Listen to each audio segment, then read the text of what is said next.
Hello everyone, आज के हमारे इस वीडियो का टॉपिक है कार्बोहाइड्रेट। आज हम बायोकेमिस्ट्री का फर्स्ट चैप्टर से स्टार्ट कर रहे हैं कार्बोहाइड्रेट। इस वीडियो सीरीज में हम जो भी आईएमसी के अकॉर्डिंग जो भी नर्सिंग का कोर्स है, मतलब सब्जेक्ट्स है, उसको कवर करेंगे। इसमें जो फर्स्ट चैप्टर है हमारा कार्बोहाइड्रेट।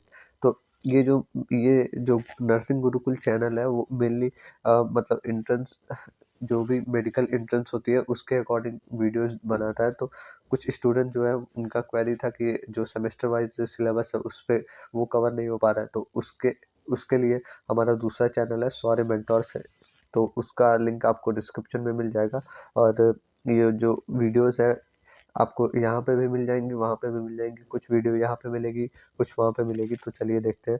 फर्स्ट जो टॉपिक है, फर्स्ट वीडियो है, तो इसमें हमारा जो कार्बोहाइड्रेट है, कार्बोहाइड्रेट के बारे में देखेंगे, उसके क्लासिफिकेशन के बारे में देखेंगे और फंक्शंस के बारे में। तो carbohydrate is organic molecules made of carbon, hydrogen और ऑक्सीजन।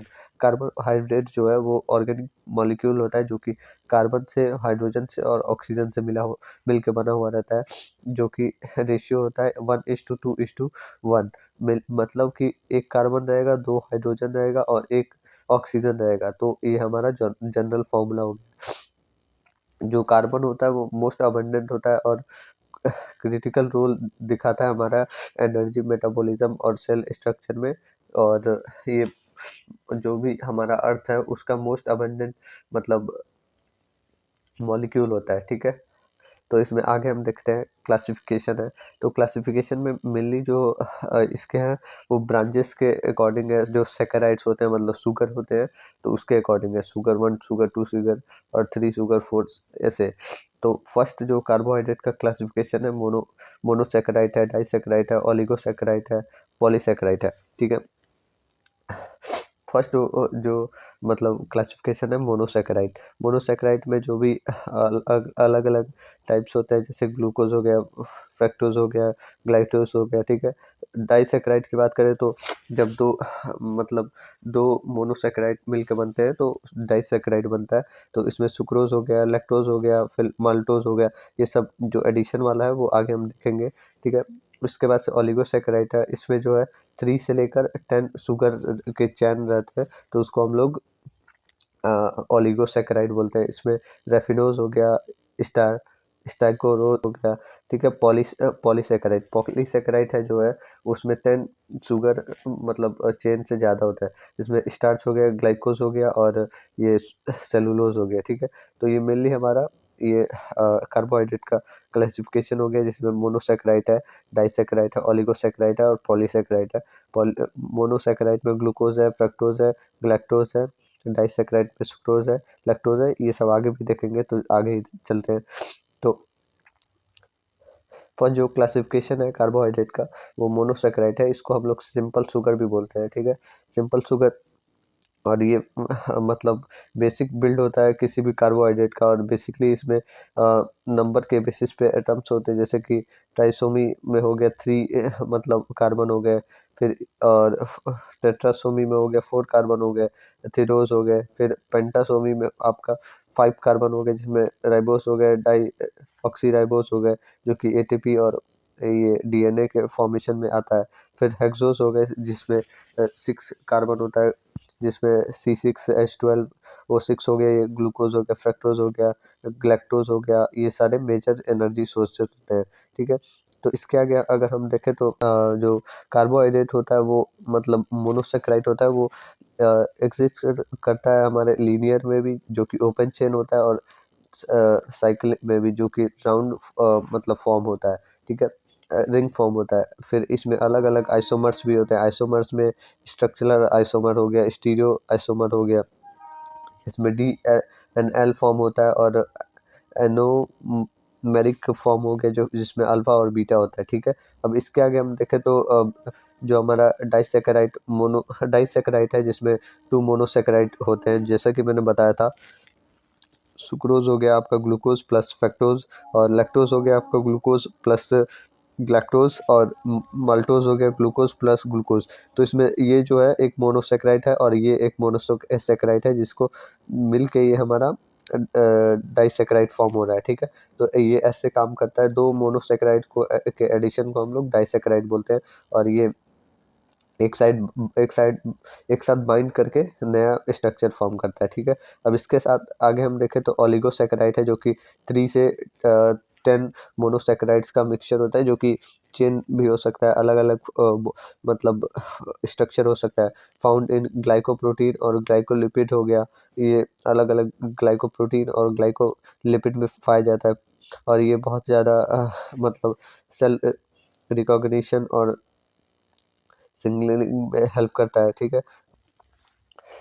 डी फोर्थ नंबर है हमारा पॉलीसेकेराइड। पॉलीसेकेराइड एक कॉम्प्लेक्स कार्बोहाइड्रेट होता है जिसमें लॉन्ग चेन मोनोसेकेराइड होता है लिंक बाय ये ग्लाइकोसाइडिक बॉन्ड। ये ग्लाइकोसाइडिक बॉन्ड से होता है मेनली। अगर इसके टाइप की बात करें तो इसमें अलग अलग दो टाइप्स होते हैं। स्ट्रॉन्ग पॉलीसेकेराइड हो गया, स्ट्रॉन्ग पॉलीसेकेराइड में हमारा स्टार्च होता है जो कि प्लांट बॉडी से फॉर्म होता है, जो कि एक अमाइलोज लिंक होता है, लीनियर फॉर्म में होता है, और अमाइलो पैक्टिन होता है जो कि ब्रांच फॉर्म में होता है।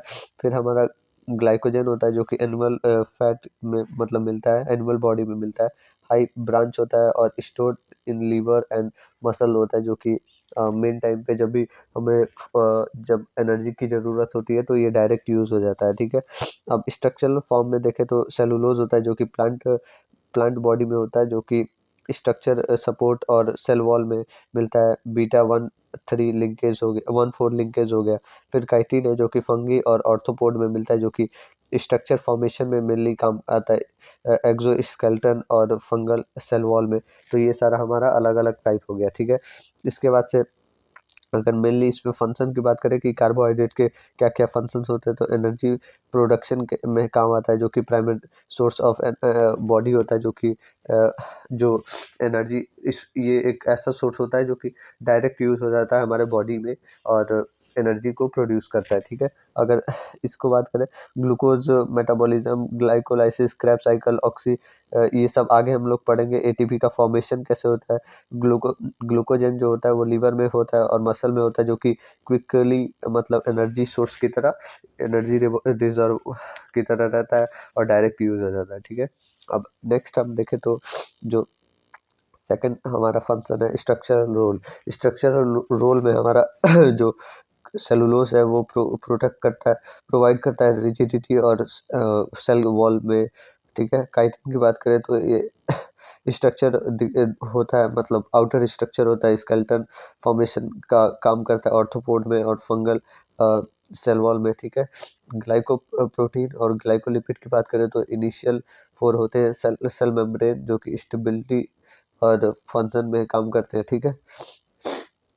थर्ड हमारा role in cell communication and signalling. ये जो है मतलब सेल के अंदर कम्युनिकेशन मतलब एक दूसरे से कनेक्ट करने में और सिग्नल पहुंचाने में काम करता है। जैसे glycoprotein glycolipid on cell membrane help to cell recognition. जो ग्लाइकोप्रोटीन और ग्लाइकोलिपिड होते हैं वो सेल को पहचानने में और इम्यून रिस्पॉन्स और सिग्नल पहुंचाने में काम करते हैं, ठीक है।